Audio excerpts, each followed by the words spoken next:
I always operated them in the general niche, in the general space. That was kind of where my focus was, and where I really kind of excelled.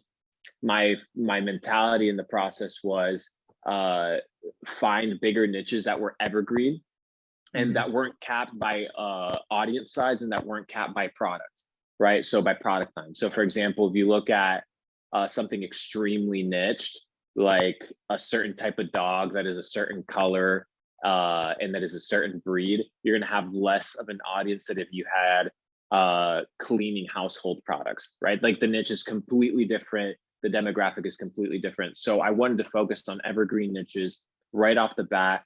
And something that I started doing was I would select niches contingent on the season or the world events that were taking place that would push organic traffic and engagement onto my ads. What people don't understand about advertising nowadays is that you get live feedback and live reviews from the people viewing you in your comment section.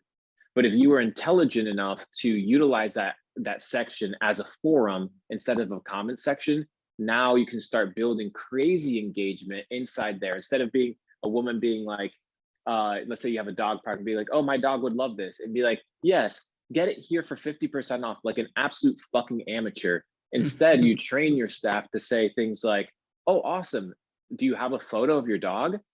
And then the next comment is an upload. And now what you're doing is you're creating something that nobody has ever understood, which is how to drive organic traffic, because that's what Facebook, that's what these platforms want, organic, but that you need to pay your way into that initial site. And that's why people fail in e-commerce, is because they're not understanding how to drive the audience and maintain the audience in an organic format. Facebook didn't grow 1 million users organically.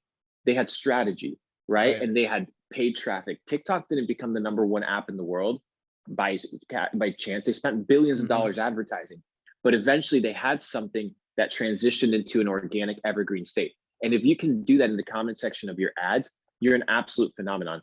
And nobody has ever talked about that, because I truly believe nobody has ever even thought about it in that way. And I know about it because I used to have some of the biggest ads on Facebook when it came to e-commerce in the world. I had ads that had 250 million views in paid traffic, where I was getting 50,000 comments on my ads. And I would literally create threads and conversations with people, and people would exchange comments and phone numbers like crazy shit. People were gifting themselves coupons and gifts from my store in there because you were creating such an evergreen ecosystem. You were nurturing them. Exactly. And I was understanding that on the other side, the ad that I was creating wasn't just designed to sell, but it was designed to convince people that what they were about to do was a good decision. And usually that comes from a place where you have crowd like mentality, or you have this mob mentality, or you have this FOMO, or you have people reassuring or approving you. And usually it comes from situations. And I learned kind of how to put these things together with a book that I really recommend. It's called The Psychology of Persuasion. And in The Psychology of Persuasion, it talks about simple ideas that you can add in your copy, simple ideas that you can add in your interactions with customers that increase the likelihood of getting the outcome that you desire. And what people don't understand is that maybe the outcome that you desire initially isn't a sale. And when you can understand that the sale isn't the most important thing, but it's the person behind the sale, then you become unstoppable, because you can resonate with your audience. And you can do that from a drop shipping level to a branded store level. You just need to understand human behavior, how people work, and that's it, right? You don't need a storefront, you don't need whatever, because dude, the amount of business that I give to unbranded businesses that I don't even know, it's most of my business. I go to LA, I want to do an event for Capital Club.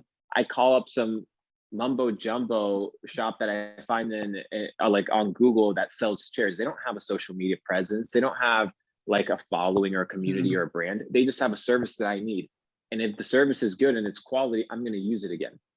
Right. And it's in that interaction that you win and that you have an edge against your competitors. And I have a product research PDF, and it basically breaks down what are the criteria for a product to be a winning product. In that PDF, what I state is this idea that it's not so much about the qualities of the product, but it's about the association that a person finds to the products and the bond that has, that this makes a person decide whether they want to continue utilizing it or not, whether the bond is ease of access, whether the bond is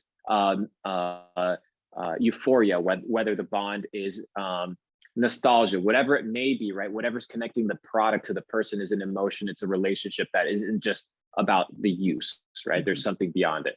And when I think you can understand that and you can establish something meaningful besides just, oh, buy this, buy one, get one free, and somebody buys it off of impulse. And what I've come to realize now is that if you focus on understanding that your paid traffic and that your attention and your awareness is to nurture a relationship for people to get to know you, not for you to bag them day one, then that's how you build meaningful business. And you need to understand how to make business work in the long term.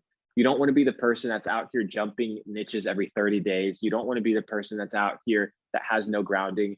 Simultaneously, you don't want to be somebody that's niched and it's like, oh, I only sell carpets and my family's been selling carpets for 4 generations. No, you're not a carpet seller, motherfucker. You're a businessman. You're a businesswoman.